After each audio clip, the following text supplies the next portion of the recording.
Most people are spending their entire lives running away from the one thing that could actually save them.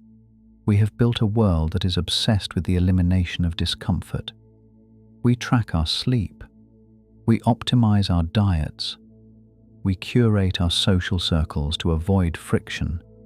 We treat anxiety like a glitch in the software and sadness like a broken bone that needs to be reset. But what if your pain isn't a mistake?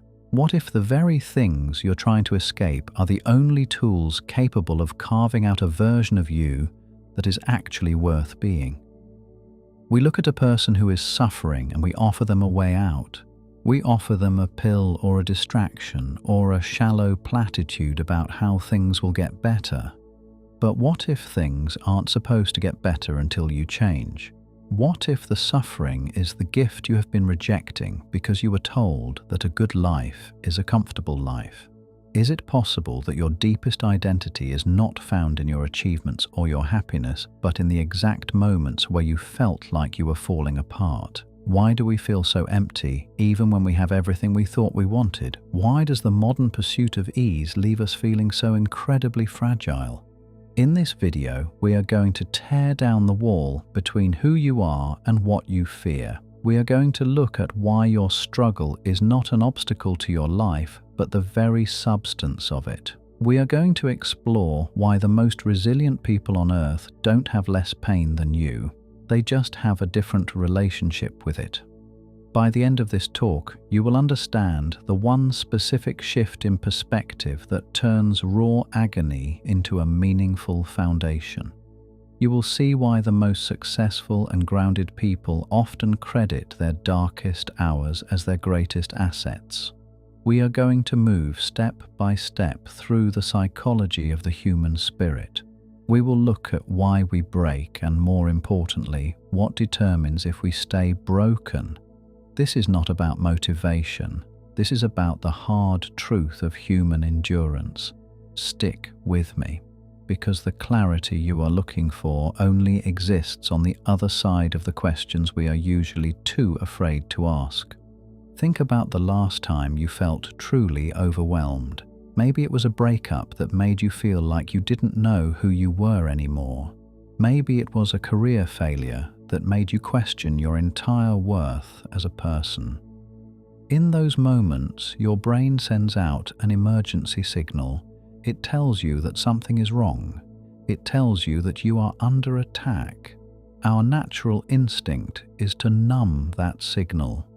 We want to stop the hurting as fast as possible. But there is a massive difference between a wound and a signal. If you step on a nail, the pain is not the problem. The nail is the problem. The pain is just the messenger telling you to move your foot. In our modern lives, we have become masters at ignoring the messenger while the nail stays firmly planted in our souls. We treat the symptoms of our dissatisfaction and wonder why we still feel a sense of rot deep down inside. There is an idea that has been lost in our era of instant gratification. It is the idea that human beings are like iron. Iron is useless when it is just a cold, heavy lump of metal. It only becomes a tool when it is put into the fire. It only becomes a blade when it is struck repeatedly with a hammer. We want the strength of the blade without the heat of the furnace. We want the wisdom of the elder without the scars of the survivor. We have been sold a lie that says suffering is an interruption to our real lives. We think we are supposed to be happy, and if we aren't happy, then we are failing at being human. But look at any story worth telling. Look at any person you actually admire. Did they become who they are through a series of pleasant vacations and easy wins? No. They became who they are because they were forced to face something that they didn't think they could survive. When we talk about suffering being a gift, we are not saying that pain is good in itself. Pain is terrible, it is lonely, and it is exhausting. The gift is not the pain. The gift is the transformation that the pain demands of you. There is a specific kind of psychological growth that only happens when your back is against the wall. Think about your self-image. Most of us have a very fragile sense of who we are. We think we are our jobs or our looks or our social status. But those things are external. They can be taken away in a heartbeat. When you go through a period of intense suffering, all those external layers get stripped away. You lose the job. You lose the partner. You lose confidence. And in that vacuum, you are forced to ask a terrifying question. Who is left? If everything I thought made me is gone, then who am I right now? This is the moment of maximum danger, but it is also the moment of maximum potential. The reason we feel so much anxiety today is because we have no practice in being stripped down. We are terrified of losing our comforts because we don't know if there is anything underneath them. We have become a glass society. We look beautiful and clear, but the moment we are dropped, we shatter into 1,000 pieces. We should aim to be more like a forest. A forest needs fire to clear out the dead wood so that new growth can reach the sunlight. If you prevent every fire, eventually the forest becomes so choked with dead brush that it can no longer sustain life. Many of us are living lives choked with dead brush. We are holding on to old versions of ourselves and old habits that no longer serve us because we are too afraid of the fire that would clear them away. We often look at the concept of meaning as something we find. We talk about finding our purpose as if it is a hidden treasure buried in the woods. But meaning is not something you build. It is something you build out of the wreckage of your struggles. This core psychological shift was famously documented by Viktor Frankl in his landmark work, Man's Search for Meaning. Frankl was a psychiatrist who was stripped of his career, his home, and his family. He was sent to the Auschwitz concentration camp. There he lived through the ultimate extreme of human suffering. He observed that even in the most brutal conditions imaginable, the person who survived was not necessarily the physically strongest. It was the person who could find a why for their suffering. Frankl realized that when we can no longer change a situation, we are challenged to change ourselves. In the camps, he saw that the last of human freedoms is the ability to choose one's attitude in any given set of circumstances. Even when you have nothing left, you still have the power to decide how you will relate to your pain. His ideology, known as logotherapy, suggests that our primary drive as humans is not pleasure or power. It is the discovery and pursuit of meaning. He found that when you add meaning to suffering, it becomes something else entirely. It becomes endurance. It becomes character. Think about a long-distance runner. Their lungs are burning. Their legs are screaming. They are technically suffering, but they don't call it suffering. They call it training. They accept the pain because it is the price of the progress they want. The problem in our daily lives is that we are feeling the burn in our hearts and our minds, but we don't think we are training for anything. We just think we are hurting. We see this play out in our relationships all the time. Real intimacy is not built on the days when everything is perfect. It is built in the moments of conflict and shared grief. When you go through a hard time with someone and you come out the other side, you have a bond that cannot be replicated by simple fun. You have seen each other at your worst and you stayed. That is a gift that only suffering can give. It provides a level of certainty that comfort can never touch. If you have never been tested, you can never truly trust yourself. You might think you're a brave person or a loyal person, but until life gives you a reason to be a coward or a traitor, you don't actually know. Suffering is the only thing that proves who you really are. We live in a culture of comparison traps. We look at social media and see everyone else's highlight reels. We see their wins and their smiles and their curated successes, This creates a psychological gap where we feel like we are the only ones struggling. We think everyone else has the map and we are the only ones lost in the woods. But the truth is that those people are just as terrified as you are. They are just better at hiding the brushwood. By avoiding the reality of suffering, we create a world of performers. We all perform okayness for each other while we suffer in private. This makes the suffering twice as heavy because it adds the weight of shame.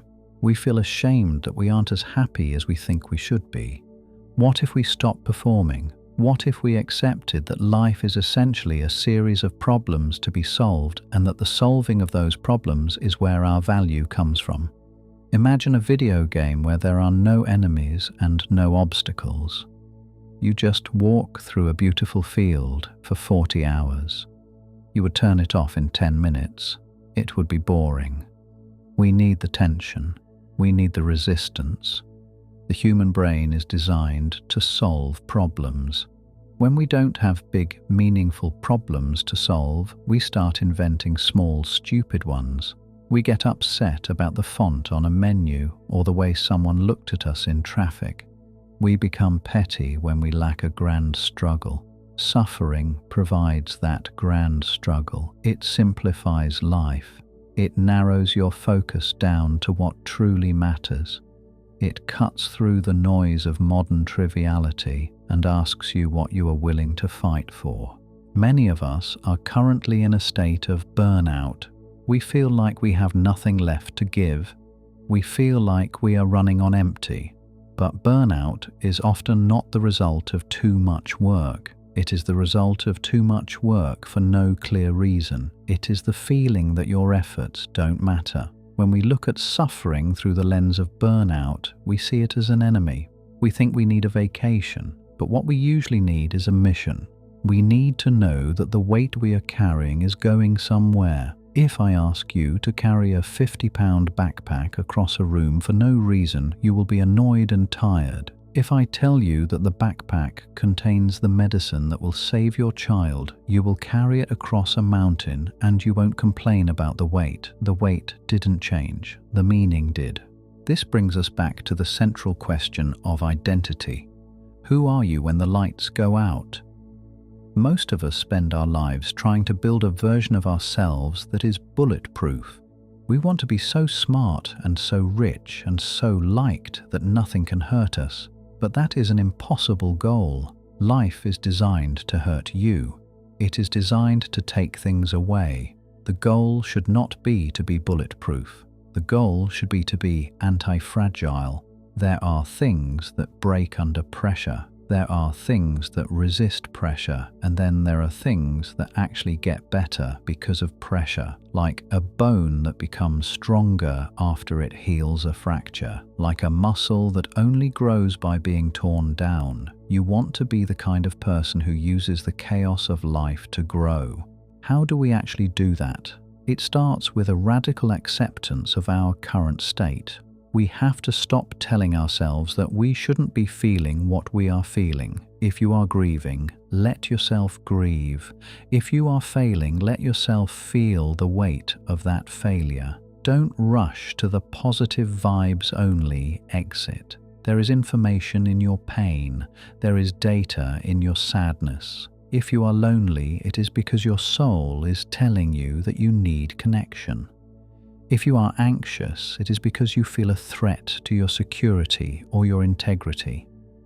When we treat these feelings as gifts of information instead of symptoms of a disease, we begin to regain our power.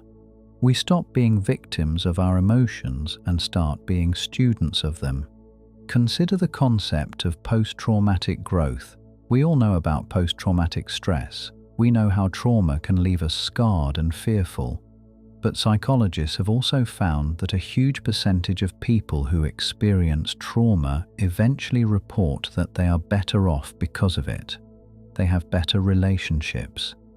They have a deeper appreciation for life. They feel more personally powerful. They didn't want the trauma. They wouldn't wish it on anyone. but they recognize that the person they became through that fire is someone they actually like more than the person they were before. This is the one thing that makes suffering worth it. It is the birth of a soul that is deep enough to hold both joy and sorrow. A person who has never suffered is shallow. They are like a pond. They might be clear and pretty, but there is no depth there. You can't dive into a pond. A person who has suffered and found meaning is like an ocean. They have depths you can't even see. They have a gravity to them. They have a presence that makes other people feel safe. When you meet someone who has been through hell and came out with their heart still open, you are looking at the pinnacle of human achievement. That is the gift. The suffering was the price of admission to that level of existence. We often think that the opposite of suffering is happiness, but happiness is a fleeting emotion. It is like the weather. It comes and goes. The real opposite of suffering is not happiness. It is peace. And peace is only found by going through the storm. You cannot find peace by avoiding the struggle. You find it by realizing that you can survive the struggle. There is a profound calm that comes when you realize that life can throw its worst at you and you will still be standing. You stop being afraid of the future. You stop being afraid of what if. You know what you are made of because you have seen the cracks and you have seen the light coming through them. Think about the most important lessons you have ever learned. Did you learn them when everything was going right? Did you learn them while you were winning? Probably not. You learned them when you got your heart broken. You learned them when you lost your money. You learned them when you realized you had been lying to yourself for years. Those lessons were gifts. They were painful gifts, but they were the only things that actually changed your trajectory. Without them, you would still be moving in the wrong direction. You would still be chasing things that don't matter. We have a tendency to look at our lives as a series of if-onlys. If only I had more money. If only I was in a better relationship. If only I didn't have this chronic health issue. We think these are the things holding us back from our true lives. But what if these are the very things that are defining your true life? What if the struggle with the health issue is the thing that is teaching you patience and empathy? What if the struggle with money is the thing that is teaching you discipline and resourcefulness? What if the if only is actually the path? When we look at the world today, we see a lot of people who are fragile. They are offended by everything. They are overwhelmed by minor inconveniences. They are constantly in a state of crisis. This is because we have tried to remove all suffering from their lives. We have tried to make everything smooth. But a smooth road doesn't make a good driver. It makes a driver who crashes the moment there is a drop of rain. We are doing ourselves a massive disservice by trying to be comfortable all the time. We are losing our ability to handle reality. The gift of suffering is that it reconnects us with reality. It reminds us that we are mortal and that our time is limited and that our choices matter. There is a strange kind of beauty in a life that has been tested. There is a grit to it. There is an authenticity that you can't fake. People can sense it when they talk to you. They can tell if you are speaking from a place of theory or a place of experience. When you speak from a place of experience, your words have weight. You don't need to use big words or fancy arguments. You just speak the truth and people listen. This is why the most influential people in history are often those who suffered the most. They didn't just have ideas, they had lives that proved those ideas were true. The modern obsession with self-care is often just a code word for avoidance. We think self-care means taking a bath or buying a new gadget. But real self-care is often doing the hard thing. It is having difficult conversations. It is facing the truth about your bad habits. It is allowing yourself to feel the pain of your failures so that you don't repeat them. Real self-care is building a version of yourself that can handle a difficult world. It is strengthening your spirit so that you are not at the mercy of every passing storm. Let's go back to those original questions. Why do we feel so empty? Why does the pursuit of ease leave us so fragile? The answer is that we were never meant for a life of pure ease. We are designed for expansion, and expansion requires tension. Think about a balloon. If there is no pressure inside, it is just a limp piece of rubber. It only takes its shape when it is filled with pressure. You are the same way. You need a certain amount of pressure to find your shape. Without it, you are just drifting. The one thing that makes suffering worth it is the realization that it is the only way to become a self. You are not born as a self. You are born as a bundle of impulses and social programming. You become a self through the process of choosing who you will be in the face of adversity. Every time you choose to be honest when it's hard, every time you choose to be kind when you are hurting, every time you choose to keep going when you want to quit, you are writing your soul. You are creating a character that didn't exist before. That character is the only thing you actually own. It is the only thing that cannot be taken from you. Suffering is a gift because it is the only thing that can break the spell of our own ego. We all walk around thinking we are the center of the universe. We think our plans are the most important things in the world. Suffering comes along and smashes that illusion. It humbles us. It reminds us that we are part of something much bigger and much older than our own small desires. In that humility, we find a different kind of strength. Not the strength of the bully who wants to control the world, but the strength of the mountain that can simply endure it. So what do you do if you are suffering right now? What do you do if you feel like the weight is too much to bear? You start by changing the story you are telling yourself about the pain. Stop telling yourself that this shouldn't be happening. Stop asking, why me? Start asking, what is this for? This isn't a magical way to make the pain go away. It won't stop hurting, but it will stop the bleeding of your spirit. It will give you a place to stand. It will give you a reason to take the next breath. You have to trust that the fire is not there to consume you. It is there to refine you. The parts of you that are burning away are the parts that you didn't need anyway. The fear and the vanity and the shallow expectations. Let them burn. Watch them go. And then look at what is left. What is left is the core of you. What is left is the one thing. It is the indestructible part of your humanity that is capable of finding meaning in the dark. We started this talk by asking if your pain was a mistake. I am telling you that it is not. We asked if your identity is found in your happiness or in your struggle. I am telling you that it is found in how you bridge the two. We asked why we feel empty even when we have everything. It is because we have forgotten that the human heart doesn't want stuff. It wants to be useful. It wants to be tested. It wants to be part of a story that matters. The gift of suffering is that it invites you into that story. It invites you to stop being a spectator in your own life and start being a protagonist.